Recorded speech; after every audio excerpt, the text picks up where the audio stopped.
آپ جمعے والے دن خطبہ سے پہلے اذان کیوں دیتے ہیں؟ کہاں سے ثابت ہے؟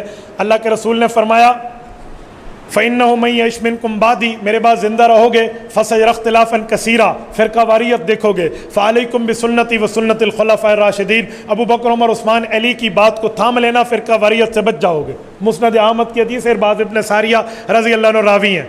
تو اس حدیث میں ہے ابو بکر عمر عثمان کی بات مانو۔ جب حضرت عثمان کا دور تھا، مجمع زیادہ ہو گیا، جمعے کی پہلی اذان کے بعد قرآن کہتا ہے جمعے کی اذان کے بعد کے لیے قرآن کہتا ہے اذا نودی للصلاۃ من یوم الجمعۃ فاسعوا الی ذکر اللہ، من یوم الجمعۃ، دو پیش ہیں حافظو، ایک پیش نہیں ہے، من یوم الجمعۃ نہیں ہے، من یوم الجمعۃ فاسعوا الی ذکر اللہ، اذان آئے تو فوراً نماز پہ آؤ ورنہ گناہگار ہوگے۔ تو حضرت عثمان، حضرت علی اور اہل بیت اور صحابہ بیٹھے کہ اب تو مجمع بڑھ گیا ہے، لوگ زیادہ ہو گئے ہیں، لوگ نماز میں آنے پہ لیٹ ہو جاتے ہیں تو دیر ہو جاتی ہے، کیا کریں بھی؟ لوگوں کو گناہوں سے بچانے کے لیے ایک اذان پہلے شروع کر دو تاکہ وہ اٹھ کر نماز کی تیاری شروع کر دیں، دوسری اذان آئے تو مسجد میں بیٹھے ہوں۔ ان التعظیم الثانی، امام بخاری لکھتے ہیں ان التعظیم الثانی امرہ عثمان حین کثر اہل المسجد، فرمایا حضرت عثمان نے صحابہ اور اہل بیت کے فیصلے کے ساتھ دوسری اذان شروع کرائی لوگوں کو گناہوں سے بچانے کے لیے جب مجمع بڑھ گیا۔ ہم حضور کی ان حدیثوں پر عمل کرتے ہیں کہ فرقہ واریت میں خلفائے راشدین مانو، تو عثمان و علی خلفائے راشدین میں شامل ہیں، ہم فرقہ واریت سے بچنے کے لیے ان کی مانتے ہیں۔ اب تیری مرضی تو فرقہ واریت کر یا ان کی مان لے، ہم جمعے کی دونوں اذانوں کے قائل ہیں۔ انجینئر علی مرزا کے بارے میں فرمائیں، بابا وہ انجینئر ہے، وہ عالم دین نہیں ہے، اسی لیے کبھی صحابہ کو، کبھی اہل بیت کو، کبھی ائمہ کو، کبھی تابعین کو، کبھی علماء و فقہاء کو کیا سے کیا باتیں شروع کر دیتے ہیں۔ اس دن مجھے کسی نے کلپ دکھایا، حضرت مولانا فرمان دامت برکاتہم کے خلاف کوئی دو جملے بولے، میں نے کہا یہ صحابہ اور اہل بیت کے خلاف بولتا ہے، نبی کے خلاف بولتا ہے، جو نبی کے خلاف بولے وہ نبی کے وارث فضل الرحمان کے خلاف بولے گا، اس لیے پریشان ہونے کی ضرورت نہیں ہے۔ تو وہ انجینئر ہے بابا، انجینئر کا کام مسئلے چیک کرنا نہیں ہوتا، تھلی ٹھیک کرنا ہوتا ہے، سڑک ٹھیک بنانا ہوتا ہے، فرش ٹھیک بنانا ہوتا ہے۔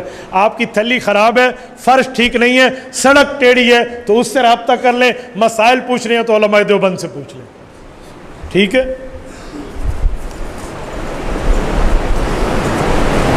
انفرادی نماز کے بارے میں بتائیے، قادیانیوں کے ساتھ جو لوگ تعلق رکھتے ہیں ان کے دو سوال ہیں، سبحان اللہ۔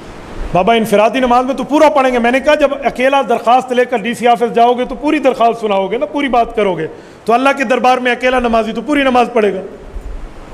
اور قادیانیوں سے تعلق کسی قسم کا تعلق جائز نہیں ہے، دشمن رسول سے کیا تعلق رکھنا ہے؟ کل قیامت میں رسول اللہ سے سفارش لینا کس منہ سے آؤ گے یار؟ کوئی تعلق نہیں ہے قادیانیوں سے۔ دونوں ہاتھوں سے سلام کیوں لیتے ہو؟ بعض لوگ کہتے ہیں ایک ہاتھ سے کریں، ایک ہاتھ سے نہ کریں۔ حدیث پاک میں ہے،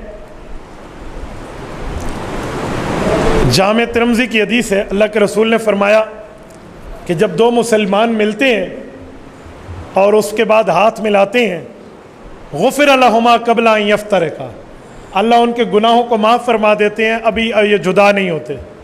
تو ہم کہتے ہیں دونوں ہاتھ ملائیں تاکہ دونوں ہاتھ کے گناہ معاف ہو جائیں۔ تو جس نے ایک ہاتھ کے گناہ باقی رکھنے ہیں اب اس کی مرضی ہے۔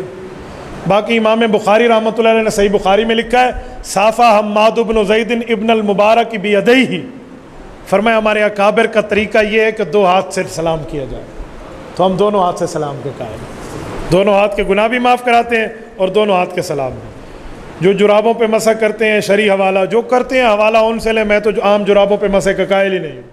تبارك الذي نزل الفرقان على عبده ليكون للعالمين نذيرا